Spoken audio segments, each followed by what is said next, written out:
Unbelievable. Put that phone away right now! He came into my ER at 2 in the morning with no wallet, no insurance card, and no legs below the knee. Just a John Doe on a gurney.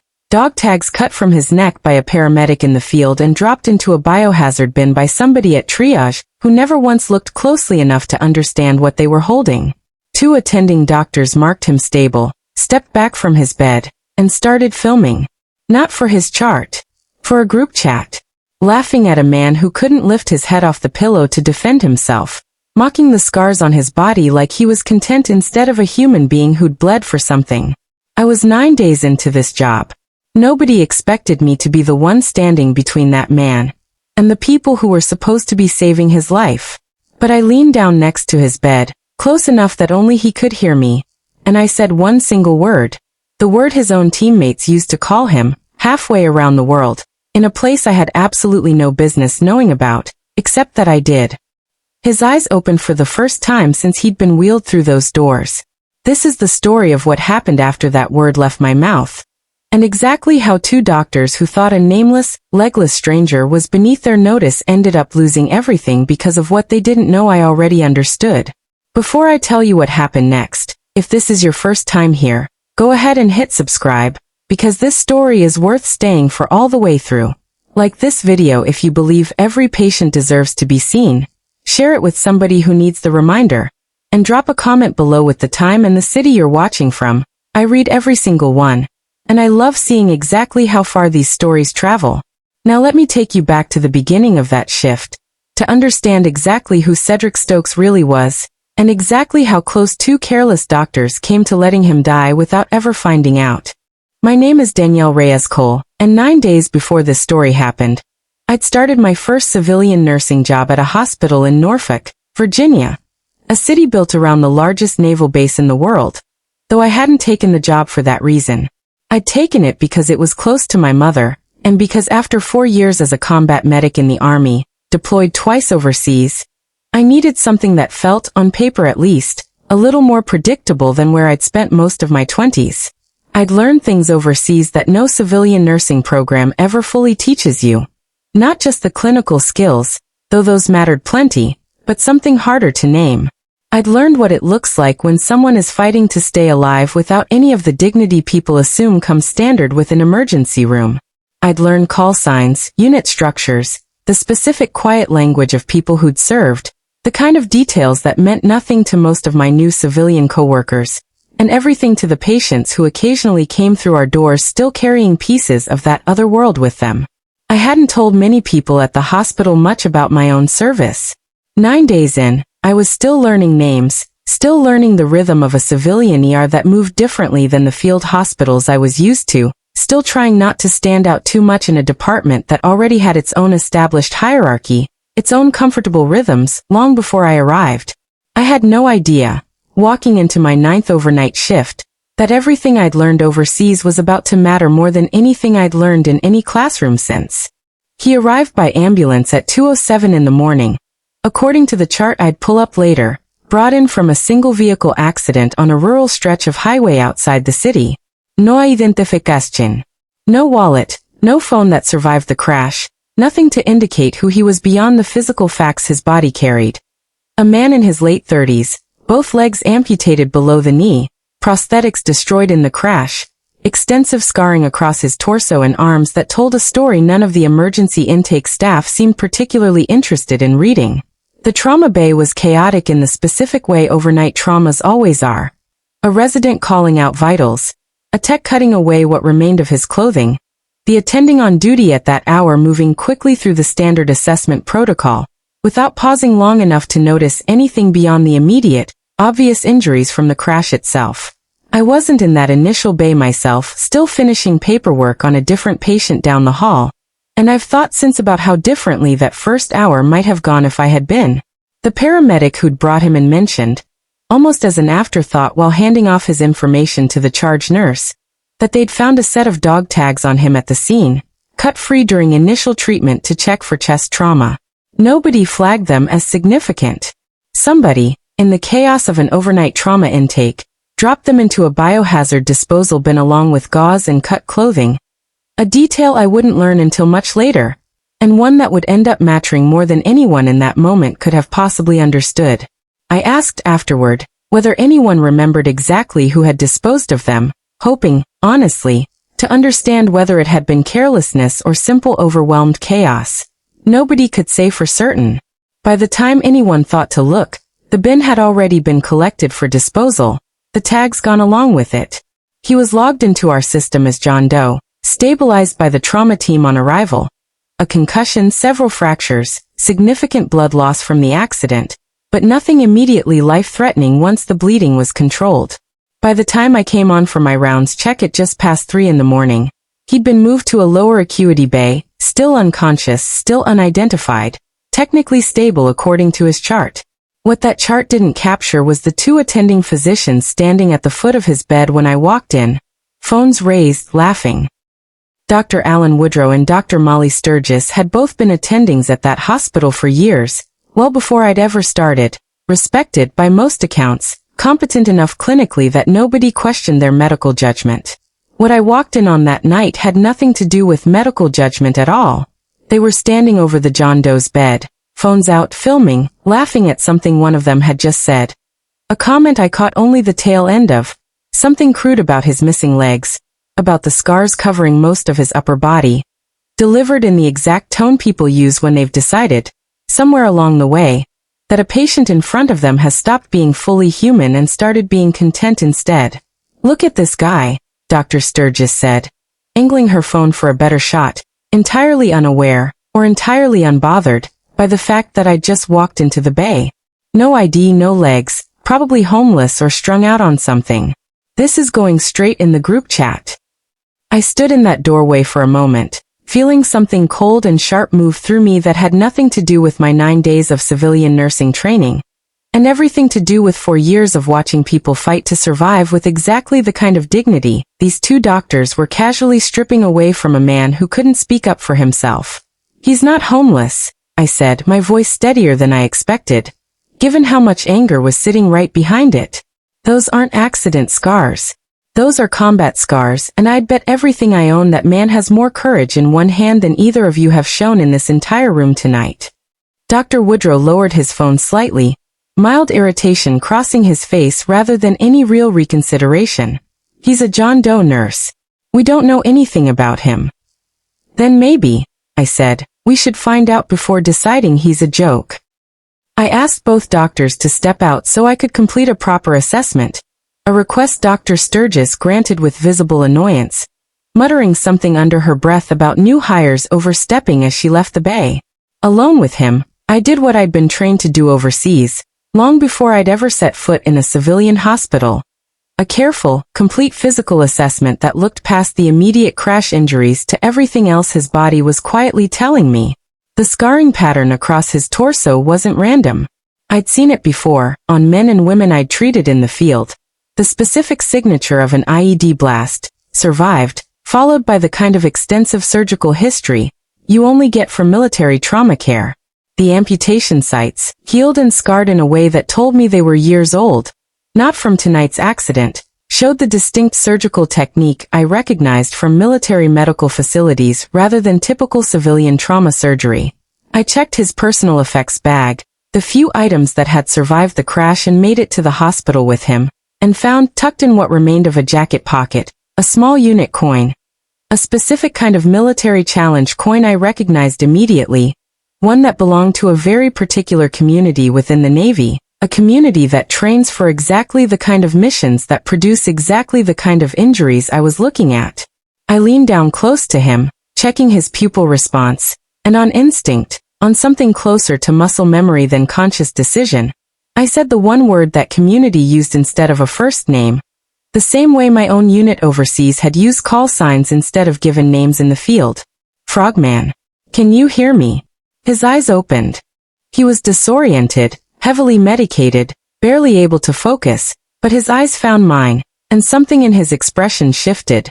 Recognition not of me specifically, but of the language, the specific register of someone who understood exactly what that word meant and exactly what it cost to earn the right to be called it. "Who?" he managed, voice rough, barely above a whisper. Nurse Reyes Cole, I said. Army, not Navy, but I know enough to know what you are. What's your name, sailor? Stokes, he managed. Cedric Stokes. I stayed with him for the next several minutes, gathering what fragments of information his medicated, disoriented state could offer, enough to begin piecing together exactly who Dr. Woodrow and Dr. Sturgis had spent the last 10 minutes mocking for a group chat. A former Navy SEAL, medically retired after an IED explosion during a deployment years earlier that had cost him both legs below the knee and nearly cost him his life entirely.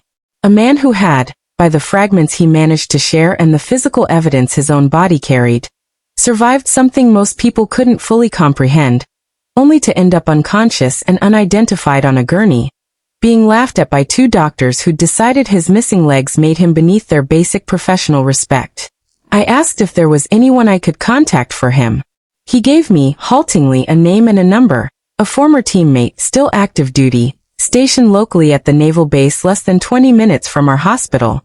I made that call myself, standing in the hallway outside his bay, at just past 4 in the morning, still technically only 9 days into a job where I had absolutely no idea, calling that number, exactly how quickly the next several hours were about to unfold. The man who answered identified himself simply as Master Chief Reyes. No relation to me, a detail we'd both later find genuinely funny given everything else happening that night.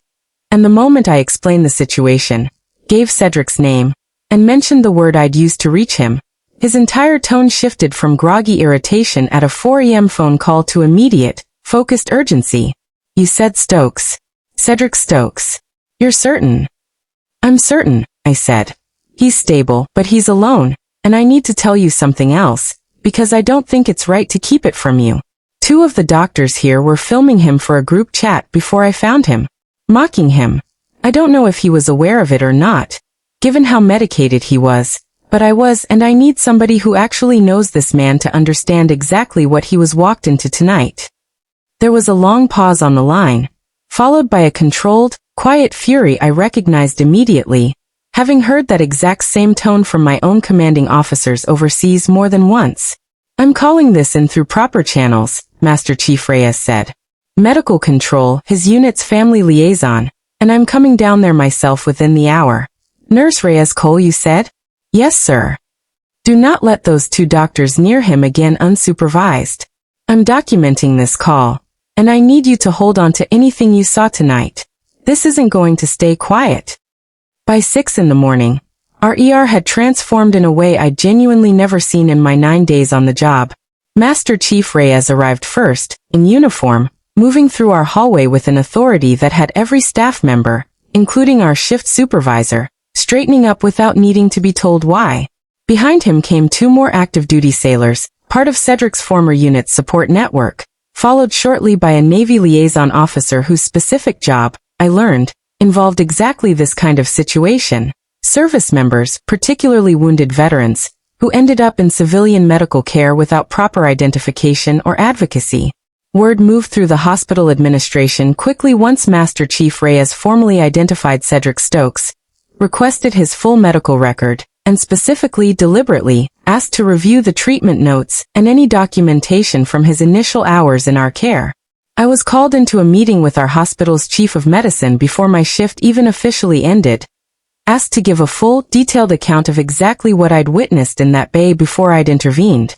I told them everything, without softening any of it. The filming, the specific comments, the casual cruelty I'd walked in on from 2 doctors who'd apparently decided an unidentified, legless patient didn't deserve basic professional dignity. What none of us knew yet, sitting in that meeting, was that Dr. Sturgis's phone, and the video she'd been recording, was about to become considerably more relevant than any of us could have anticipated. The group chat Dr. Sturgis had been filming for turned out to include several other hospital staff members, one of whom, disturbed by what she'd seen circulated that morning, quietly forwarded the video to hospital administration entirely independent of my own report. A detail that meant the hospital now had 2 separate, corroborating accounts of exactly what had happened in that bay, one from a 9-day employee with every reason to worry about her own job security, and one captured, undeniably, on video by the doctors themselves. The footage showed exactly what I'd witnessed and reported. Dr. Sturgis's voice clearly audible, making the comment about Cedric being homeless or strung out. Dr. Woodrow's laughter in response. Several seconds of both doctors filming a defenseless, unconscious patient for the entertainment of a private group chat. Master Chief Reyes, once he became aware the footage existed, formally requested it be preserved as part of an official complaint filed both through the hospital's internal review process and through separate channels connecting to veteran advocacy organizations with considerably more institutional weight than a single new nurse's testimony alone would have carried. The hospital placed both doctors on administrative leave within 48 hours, pending a full investigation. A swift response, I understood, even then, had far more to do with the specific identity of the patient involved and the involvement of the Navy's own advocacy channels than it likely would have had if Cedric Stokes had simply remained an anonymous John Doe with no one to call on his behalf. I should mention something here that matters to the full truth of this story, because I don't think it serves anyone to flatten every person involved into a simple villain, when the reality was more layered than that. Dr. Woodrow, in the investigation that followed, distinguished himself in one specific way from Dr. Sturgis, a distinction that would eventually matter considerably to how their individual cases were ultimately handled. When hospital administration, in the chaotic early hours after Master Chief Reyes's arrival, briefly considered pulling me from Cedric's care entirely, uncertain in the confusion whether a 9-day employee should remain involved in a case that had suddenly become this significant, it was Dr. Woodrow, of all people, who pushed back. She's the only person in this building who correctly identified this patient's condition and background, he told the shift supervisor, according to an account I'd later hear secondhand. Pulling her off his care because this got complicated would be exactly the kind of mistake that got us into this situation in the first place. Leave her on it. It cost him nothing in the moment, and it didn't undo what he'd done earlier that night. But it was, I came to understand later, a genuine moment of him trying to do the one thing actually right in front of him, even while the larger consequences of his own behavior were still unfolding around him. When the investigation concluded, that specific moment, documented by the shift supervisor's own notes, became part of why Dr. Woodrow's ultimate consequences, while still serious, ended up meaningfully different from Dr. Sturgis's. The hospital's formal investigation, combined with the video evidence and a formal complaint filed through veteran advocacy channels connected to Cedric's former command, concluded 6 weeks later with consequences that reflected the different roles each doctor had played that night. Dr. Molly Sturgis, who had initiated the filming, made the most explicitly demeaning comments, and showed no comparable moment of accountability during the crisis itself, was terminated from the hospital and referred to the state medical board for review of her license. A process that, I later learned, concluded with a formal suspension pending remediation training focused specifically on patient dignity and professional conduct. Dr. Alan Woodrow received a formal disciplinary action and a lengthy period of supervised practice, but retained his position at the hospital, a distinction the investigation specifically attributed to his later intervention on my behalf and his cooperation throughout the review process, alongside a written acknowledgement of exactly how seriously he understood his own initial behavior to have been. I want to be honest that I didn't feel simple satisfaction watching this unfold, the way I might have expected to feel walking into that meeting all those weeks earlier. I felt, mostly, a kind of tired relief, the specific relief of watching a system that could have easily protected 2 established doctors over one 9-day employee choose, instead, to actually look closely at what had happened, because the evidence made it impossible not to. Cedric Stokes remained in our hospital for 11 days following that night, recovering from his crash injuries under the close watch of both our trauma team and the Navy's own medical liaisons, who maintained a steady, protective presence throughout his stay that I don't think any of our staff fully questioned again after that first morning. I checked on him most days during my shifts, not as his primary nurse, since the hospital had reasonably assigned more senior staff to his ongoing care given the scrutiny surrounding his case, but simply as the person who'd first recognized him for who he actually was, a connection neither of us seemed inclined to let go of easily. "You didn't have to do that," he told me, about a week into his stay, sitting up in bed with considerably more clarity than he'd had that first disoriented night. "Most people walk past a guy like me, even before the accident, Even before I lost the legs, people decide pretty quickly what they think somebody's worth. I know exactly what that feels like, I told him, and I meant it, thinking of my own 4 years overseas, of coming home to a civilian world that often had no real framework for understanding what any of us had actually done or sacrificed. I wasn't going to let it happen to you in my ER, not on my watch. He told me more over those 11 days, about his deployment, about the explosion that had taken his legs, about the long, difficult road of rehabilitation and prosthetics, and rebuilding a life that looked nothing like the one he'd planned for himself as a young sailor. He talked, one particularly quiet afternoon, about the specific isolation of those first months after his injury. Friends and even some family who genuinely didn't know how to look at him anymore, well-meaning people whose pity somehow felt heavier to carry than the injury itself. You get real good, he told me, at reading who's actually seeing you, and who's just seeing what happened to you. Took me about 4 seconds to know which one you were, that first night, even half out of my mind on whatever they had me on. I told him more about my own service too, more than I'd told almost anyone at that hospital in my short 9 days there, finding, in his company, a specific kind of understanding I hadn't realized how much I'd been missing since transitioning to civilian work. I told him about a convoy outside Kandahar, about a medevac that arrived 4 minutes later than any of us wanted, about the particular guilt of surviving a deployment when not everyone in your unit did. He listened the way only someone who'd carried something similar could listen, without flinching, without the careful, performative sympathy I'd grown so tired of from well-meaning civilians back home. We should start a support group, he said at one point, with the first real, unguarded laugh I'd heard from him. 2 people who can't talk about the worst thing that ever happened to them with anybody who wasn't there. I'd come to that meeting, I told him, and I meant it. Cedric Stokes was discharged from our hospital with a full care plan, new prosthetics arranged through Navy medical benefits, and a support network, thanks to Master Chief Reyes's involvement, considerably more robust than the one that had failed to properly identify or protect him on the night he first arrived.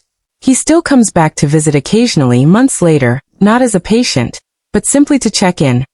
A friendship that grew out of one of the strangest, most difficult nights of both our professional lives, built on a foundation neither of us expected to find in a hospital hallway at 4 in the morning. I'm no longer the 9-day new hire I was that night. I've built a genuine reputation at that hospital since, in part because of what happened with Cedric, though I try not to let that single night define my entire career there. I did, however, start something new in the months that followed. A brief but mandatory training module for incoming ER staff, developed alongside our hospital's education department, focused specifically on recognizing and respecting patients who arrive without identification, particularly veterans, whose service and sacrifice can be easy to miss if nobody takes the time to actually look. I think about that first word I said to him often, frogman. A single word that meant nothing to most of the people standing in that room that night, and meant absolutely everything to the one person it was actually meant for. I think about how close he came to being treated, permanently, as nothing more than an anonymous, mockable John Doe, simply because the people responsible for his care in that critical first hour never bothered to look closely enough to see who was actually lying in front of them. I've made it a point every single shift since, to look a little closer. Please take a moment to subscribe. Give this video a thumbs up. It truly helps this channel grow. I appreciate your support.